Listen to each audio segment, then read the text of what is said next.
وعن عبد الله بن مسعود رضي الله تعالى عنه قد ما افترض الله عليك تكن أعبد الناس واجتنب محارم الله تكن أزهد الناس وارض بما قسم الله لك تكن أغنى الناس. یہ میں بھول جاؤں گا ایک مسئلہ. آپ نے ابھی سجدہ تلاوت کی اور اس کے لیے اٹھا کھڑا ہوا. یاد رکھیں سجدہ تلاوت کے لیے قیام فرض نہیں ہے، نہ قیام سنت ہے، سنت بھی نہیں ہے، فرض بھی نہیں ہے. سجدہ تلاوت کا یہ ہے بیٹھے بیٹھے جب تلاوت کرتا ہے تو اسی جگہ میں سجدہ کرنا ہے. 2 اللہ اکبر ہیں اور 2 اللہ اکبر کے درمیان سجدہ کر کے 3 دفعہ تسبیح پڑھ کر اللہ اکبر کا سلام ہے. اس میں سلام بھی نہیں ہے، قیام بھی نہیں ہے، بیٹھے بیٹھے وہ کرنا ہے.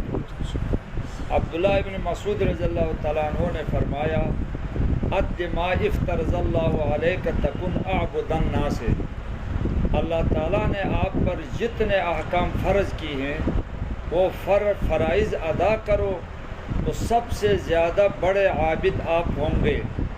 آدمی سب سے بڑا عابد کب ہوتا ہے کہ جتنے فرائض ہیں وہ فرائض پورا ادا کرے، وہ سب سے بڑا عابد ہے. لیکن فرائض کو پہچاننا ہے. ابھی یہ فرائض کوئی کہے 120 یا 130 فرائض ہیں، وہ ابھی ترتیب وار اگر کوئی مجھ سے کہے کہ آپ بتائیں وہ فرائض ترتیب وار آخر تک میں بھی نہیں بتا سکتا. ایک ایک کوئی پوچھا تو مجھے پتہ چلتا ہے یہ فرض ہے، یہ فرض ہے، یہ فرض ہے، ترتیب وار نہیں ہے.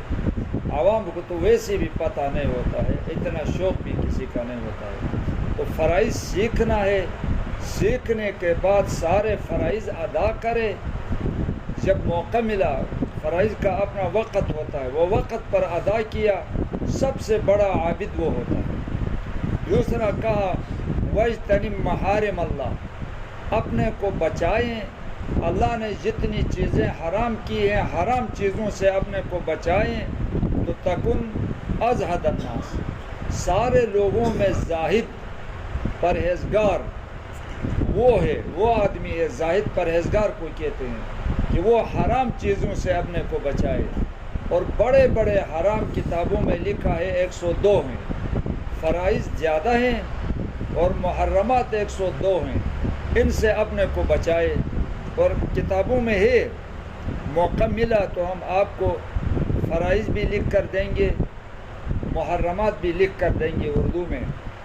1 2 3 4 اس طرح 102 ہوں گے، ایک ایک کاغذ پر لکھ کر دیں گے. جلال الدین لکھنے میں اچھا ہے، وہ لکھے گا، میں جگہ دکھاؤں گا. وہ یاد کریں، وہ یاد کریں، یاد کر کے فرائض پورا کریں، محرمات سے اپنے کو بچائیں تو وہ زاہد ہوتا ہے. لیکن اس کے لیے شرط یہ لکھا ہے ذمہ تب فارغ ہوتا ہے کہ فرائض خود بھی ادا کریں، اس کے سارے گھر والے بھی ادا کریں. اگر گھر والوں نے ادا نہیں کیا فرائض سے تو اس کا ذمہ فارغ ہوا، لیکن وہ گھر والوں کو راہ راست پر نہ لانے کا عذاب ہے، پکڑ ہے. کیونکہ قرآن میں حکم ہے قوا انفسکم واہلیکم نارا، اپنے کو بھی بچاؤ، اپنے گھر والوں کو بھی بچاؤ آگ سے. تو ان کو بھی بچانا. یہاں تک بھی لکھا ہے کتابوں میں شیخ عبد القادر جیلانی جیسا بڑا عابد بھی ہو لیکن اس کے گھر میں بیوی، بیٹی، بہو، بیٹا وہ پابند نہیں ہیں تو اس کا ذمہ فارغ نہیں ہوتا ہے. ان کو بھی صحیح راستہ پر لانا ہے. اور تیسری بات یہ کہا ورز بما قسم اللہ لک تکن اغنى الناس، سب سے بڑا غنی وہ ہے اللہ تعالیٰ نے جو تقسیم کی ہے. کسی کو فقر، کسی کو غنا، کسی کو صحت، کسی کو بیماری، کسی کو کیا، تو اس پر راضی ہو جائے تو وہ سب سے بڑا غنی آدمی ہے. اللہ کی تقسیم پر راضی ہوا وہ بڑا غنی ہے. محارم سے، حرام چیزوں سے اپنے کو بچایا وہ سب سے بڑا پرہیزگار ہے، دیندار ہے. اور فرائض پورا ادا کیا وہ سب سے بڑا عابد ہے. اور یہ بھی لکھا ہے امام غزالی رحمۃ اللہ علیہ نے، فرائض میں کوئی سستی کرے اور نوافل میں اور سنت میں زیادہ اہتمام کرے یہ اللہ سے دور ہونے کا سبب ہے. لوگوں کی یہ عادت بھی بنی ہے. ابھی رمضان میں الحمدللہ شکر ہے تراویح پڑھتے ہیں اور نمازیں بھی پڑھتے ہیں. غیر رمضان میں فرض نماز بھی چھوڑتے ہیں. پوری زندگی کے تراویح اکٹھا کر کے ایک فرض کے مقابلہ میں کچھ نہیں. ایک فرض کے مقابلہ میں نوافل تراویح سنتے یہ ایک فرض کے مقابلہ میں بہت کم ہے. تو فرائض چھوڑ کر نوافل میں اہتمام کرنا اللہ سے دور ہونے کا سبب ہے.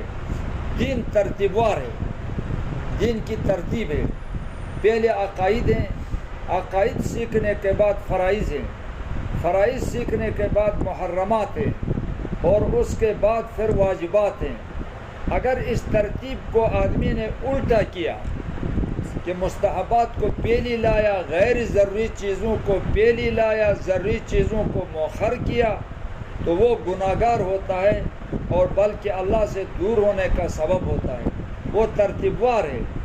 ترتیب وار ہے. عقائد ٹھیک کرو، فرائض پورا کرو، پھر محرمات پورا کرو. محرمات سے اپنے کو بچانا بھی فرض ہے اور پھر واجبات ہے، پھر سنن ہے، پھر مستحب ہے. اس ترتیب سے دین کو سیکھنا ہے. وآخر دعوانا